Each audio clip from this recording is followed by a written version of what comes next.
تو پروٹوکول اور سخت ہو گیا. اب اس کی پیشی جیل میں ہوتی تھی, اس کو کوٹ لایا نہیں جاتا تھا. اب جب دیکھا کہ یہ آدمی کہیں بچ نہ جائے, پھر ایک آدمی جرم کرنے کے بعد جیل میں گیا, پورے پروگرام سے جیل میں گیا.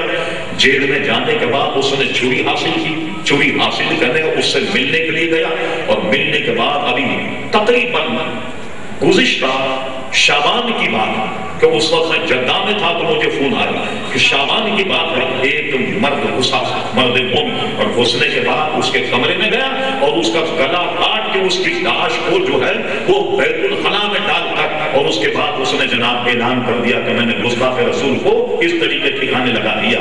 تو میرے بھائی, اگر قانون حرکت میں نہیں آیا تو لوگ پھر قانون اپنے ہاتھ میں لے لیتے ہیں, اور اس کے بعد کوئی گستاخ رسول بچے گا نہیں. آپ کتنی کوشش کر لیں نہیں بچے گا. لہذا قانونی اعتبار سے اس کو سزا دی جائے, کوئی اس میں تردد اور کوئی اس میں امینڈمنٹ کی عزیزان گرامی ضرورت نہیں ہے. اس سے آپ کو نقصان ہوگا, فائدہ نہیں ہوگا. اور سب سے پہلے ہم یہ باور کرانا چاہتے ہیں کہ یہ قانون عیسائیوں کے لیے نہیں, نہ یہودیوں کے لیے. یہ قانون ہر اس آدمی کے لیے ہے, بلا امتیاز مذہب نسب. ہر وہ شخص جو حضور کی گستاخی کرے اس کے لیے سزا یہ ہے کہ اس کو سزا موت دی جائے. اب آئیے ایک بحث یہ چلی, تو تھوڑا ٹائم ہے نا, اچھا ایک بحث یہ چلی بھئی ہر آدمی گناہ کر لے تو اللہ تبارک و تعالیٰ معاف کر دیتا ہے. ہمارے یہاں یہ بحث چلی, بعض بڑے ذمہ دار لوگوں نے کہہ دیا کہ اس کی توبہ جو ہے وہ قبول ہے. مجھے بتائیے, کوئی آدمی 302 کا جرم کرے, کر گئی ایف آئی آر 302, اور وہ کورٹ میں کہتا توبہ توبہ, کیا چھوڑ دیں اس کو, چھوڑ دیا جائے اس کا قتل؟ ایک آدمی کسی جرم میں پکڑا جائے اور وہ توبہ کرے, کیا توبہ اس کی مان لی جائے؟ اچھا یہ بتائیے, یہ لوگوں کو غلط فہمی علماء موجود ہے, غلط کس میں ہوئی؟ اللہ کی شان میں, اس لیے نہیں کہ گستاخی کرے. اللہ تعالیٰ کی شان میں کوئی گستاخی کرے اور توبہ کرے, اس کی توبہ تو قاضی کے یہاں منظور ہے, مگر حضور کی گستاخ کی توبہ نہیں, توبہ بھی نہیں. ورنہ کیا ہوگا؟ ہر آدمی حضور پر توبہ کرے اور توبہ کر لے, ہر آدمی حضور علیہ السلام گستاخی کرے توبہ کر لے. ہمارا مذہب یہ ہے سنت و جماعت, جو اعلیٰ حضرت فاضل بریلوی رحمۃ اللہ علیہ فتح رضویہ 6 جلد صفحہ نمبر 127, 28, 29, یہ آپ پڑھ لیجئے گا. اس کے وضاحت, اس کا فرق یہ ہے کہ حضور علیہ السلام کا جو گستاخ ہے اس کی توبہ مقبول نہیں, اور جو بعض علماء نے کہا کہ توبہ مقبول ہے, لوگ اس کو سمجھ نہیں پا رہے. وہ سنیے کیا ہے اس کی توجہ جو اعلیٰ حضرت نے لکھی. وہ توجہ اس کی یہ ہے کہ جس شخص نے حضور کی گستاخی کی توبہ نہ کرے, قتل کر دیا گیا. اب قتل کرنے کے بعد چاہے اس کا نام مسلمانہ والا مسلمان خاندان سے تعلق رکھتا ہو, نہ اس کی نماز جنازہ پڑھی جائے, نہ اسے غسل دیا جائے, بلکہ آدم دکھا کہ ایک گھڑے میں ڈال کر کے اور پتھر اور مٹی اس لیے ڈال دی جائے تاکہ اس کی بدبو سے لوگ پریشان ہوں. ایک یہ اور وہ شخص کہ جس نے واقعی آن کر قاضی کی یہاں توبہ کی کہ مجھ سے غلطی ہو گئی, میں توبہ کرتا ہوں, تو اعلیٰ حضرت فرمان جن علماء نے لکھا کہ توبہ مقبول ہے, ان کا کہنا یہ ہے کہ توبہ تو قبول ہو گئی مگر قتل کیا جائے گا. توبہ تو قبول کر لے گا قاضی, مگر قتل ضرور کیا جائے گا. پھر سوال آگے خود قائم کیا کہ اگر کوئی لوگ پوچھے کہ بھئی ہے تو توبہ قبول ہوگی اور قتل کیا جائے گا. فرمایا توبہ کا اثر یہ ہوگا کہ اگر اس سے تعذیب میں مارا گیا, چاہے اس کو حد کرنی یا تعذیب, اس پر بھی ہم گفتگو کریں گے وقت ہوا تو, اب اس کو قتل کیا گیا اور اس نے توبہ کی, توبہ کرنے کے بعد قتل کیا گیا, اس کی نماز جنازہ پڑھی جائے گی, مسلمانوں کے طرح کفن دفن ہوگا, مسلمانوں کے قبرستان میں دفن ہوگا, اور اس کی نماز جنازہ پڑھی جائے گی اور ابدی عذاب سے بچ جائے گا. کیا مطلب؟ ان اللہ اس کی توبہ, ان قاضی اس کی توبہ نہیں, قاضی کی یہاں توبہ نہیں, مطلب ہر آدمی گستاخی کرے اور توبہ کر کے اپنی جان چھوڑا لے.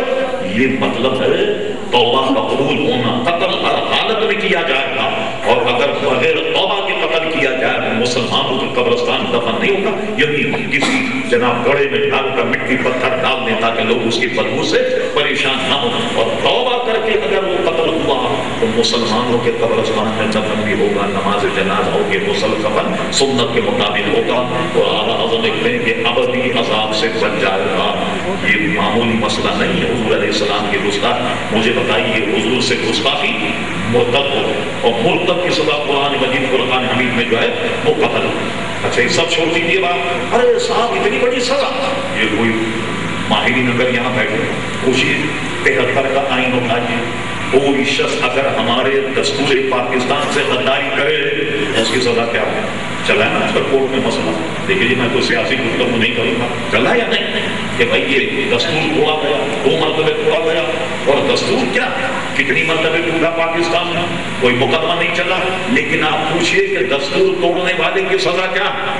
دیجیے صاحب اس کو تو سزائے موت دیں گے، ارے دستور پاکستان کے خلاف ورزی کرے تو سزائے موت، اور پیارے مصطفیٰ پر تبرہ کرے تو سزائے موت دے دیجیے۔ ایسا نرالا قانون ہوگا، اللہ اکبر۔ اس لیے عزیزان گرامی جو بھی حضور کی گستاخی کرے گا، حضور علیہ السلام سے آج تک اکبر کے دور تک اور بہادر شاہ ظفر کے دور تک عزیزان گرامی اس کی سزا موت تھی، اور اس میں کوئی رعایت نہیں بنتی کہ ہاں عدل کے تقاضے پورے کیے جائیں، گواہی ہوگی، کوئی عام آدمی اسے نہیں مارے، گواہی ہوگی، پیش ہوگا کورٹ میں، اس پر جرم جو ہے وہ ثابت ہوگا، تاکہ کسی شریف آدمی کو یہ الزام لگا کر اور اس کو قتل نہ کر دیا جائے۔ پورے قانونی تقاضے ہونے کے بعد اب اس کو جناب قاضی جو ہے وہ جناب حکم دے گا کہ اس کو جو ہے وہ قتل کر دیا جائے۔ بعضوں کا تعزیراً قتل، بعضوں کا حق کے اعتبار سے، یہ قول ایسے جس کا عوام سے کوئی تعلق نہیں، بہرحال اس کو قتل کر کیا جائے گا۔ تو حضور علیہ السلام کی گستاخی پر یہ اب آئیے صرف 2-3 باتیں میں آخری میں کرتا ہوں۔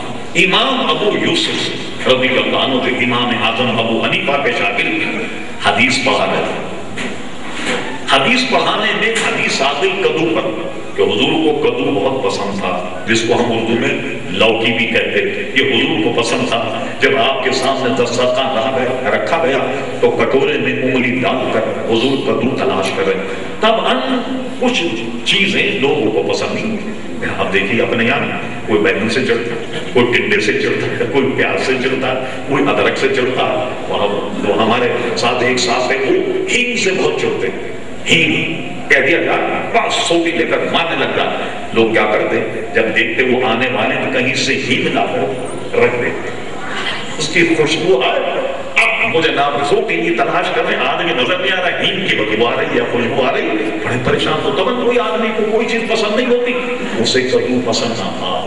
امام ابو یوسف کے درس میں اس نے کہہ دیا امام صاحب مجھے تو کدو پسند نہیں۔ امام صاحب نے فوراً اس پر تلوار سوت لی اور کہا تجدید ایمان کر، ورنہ میں تیری گردن اڑا دوں گا، تو ایسی بات کو نہ پسند کرتا جو پیارے مصطفیٰ کو پسند۔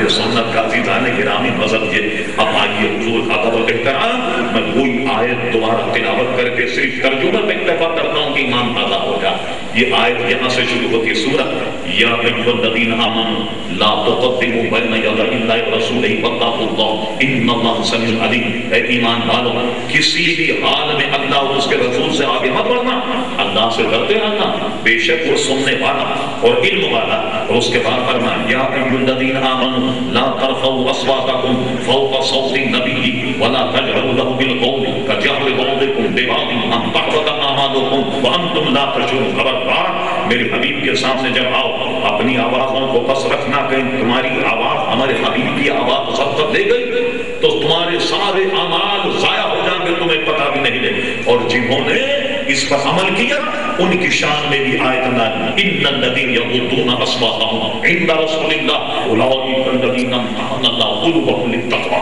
لهم مغفرۃ واجر عظیم۔ ان کی بھی جناب شان میں آیت نازل ہو گئی کہ ان کے دلوں کو اللہ نے تقوی پرہیزگاری کے لیے چن دیا، اور مغفرت اجر عظیم انہی کے لیے ہے۔ اب آئیے ایک واقعہ ہوا جو آگے آیت میں آ رہا، کچھ لوگ اتفاق ہے کہ آئے بھی تھے نجد سے، یہ آنے کے بعد حضور سے ملنا چاہتے تھے۔ اب آج کل گھنٹی بجانے تو اندر آواز چلی جائے، یا دیسی طریقے دروازہ کھٹکھٹانا تو بھی مکی کو پتہ لگ رہا ہے کوئی آیا، یہ آواز دینے بھائی عبدالسلام صاحب، عبدالجبار صاحب دیکھیں ملنے کے لیے آئے، ذرا تشریف لے آئیے باہر۔ کئی طریقے ہو سکتے ہیں. انہوں نے کیا کیا کہ حجرے کے باہر حضور کو آواز دے دی. جب حضور کو آواز دی، دور سے آئے تھے ملنے کے لیے، رب کریم کو بہت ناگوار لگا. کوئی میرے حبیب کو باہر کے دروازے کے باہر سے کوئی پکار کہ چلیے آپ نکلی اور آپ سے ملاقات کرنی. دیجیے صاحب، پوری قرآن کی آیت نازل ہو گئی. ان الذین ینادونک من وراء الحجرات اکثرهم لا یعقلون. اے میرے محبوب، جو تجھ کو حجرے کے باہر سے پکارتے ہیں، اکثر لوگ اس میں عقل نہیں. لا یعقلون فرمایا، وہ لوگ عقل نہیں رکھتے. اچھا، اب ہم رب سے پوچھتے ہیں، بہت توجہ فرمائیے. مولا، بہت دور سے لوگ ملنے کے لیے آئے، کیا دروازہ کھٹکا سکتے ہیں؟ نہیں. آواز دے سکتے ہیں؟ آواز پہ منع کر دے. لا یعقلون فرما دی آواز دینے والا. پھر کیا کیسے ملاقات ہو تیرے حبیب سے؟ فرما حتی تخرج الیہم. کب تک کھڑے رہو؟ جب تک کہ میرا حبیب از خود تمہارے سامنے نہیں. مولا، کتنے دن کھڑے ہو؟ کیا 1 گھنٹہ ہو جائے تو آواز نہیں؟ 2 گھنٹے ہو جائے؟ صبح آئے شام ہو جائے؟ فرمان نہیں، بالکل آواز نہیں دے سکتا، کنڈی کھٹکا سکتے ہو، ہوش نہیں. حتی تخرج الیہم، جب تک میرا حبیب خود باہر نہ آ جائے. لکان خیرا لہم، یہی تمہارے حق میں بہتر. واللہ غفور رحیم، اللہ تبارک و تعالی تمہارے گناہوں کو بخشنے والا مہربان. جو آہا رب کریم نے قرآن مجید فرقان حمید میں عزیزائن جناب کی ارشاد فرمایا، اس میں کیا اختلاف ہو سکتا ہے؟ الحمدللہ. ہو سکتا ہے بہت سے لوگوں کو یہ بات بہت بری لگے. اگر کوئی حضور کا ادب احترام کرتا ہے زمین پر طبقہ، اس طبقے کا نام اہل سنت جماعت. اور اب صرف ضمن سن لیا، توجہ کیجئے، اہل سنت جماعت کوئی کسی نبی کو مانتا، کسی کو نہیں مانتا، لیکن ہم سارے انبیاء کو مانتے ہیں. ہم نے ابھی کہا کسی نبی کی گستاخی جو ہے اس کو سزائے موت ہے، کبھی بھی اس کو نہیں بخشا جائے گا. اچھا، کوئی شخص کسی صحابی کو مانتا، کسی کو نہیں مانتا. بہت سے لوگوں کو دیکھیے، صحابہ کو مانتے، اہل بیت کو بھی مانتے، مگر حضرت امیر معاویہ پر تبرہ کرتے ہیں.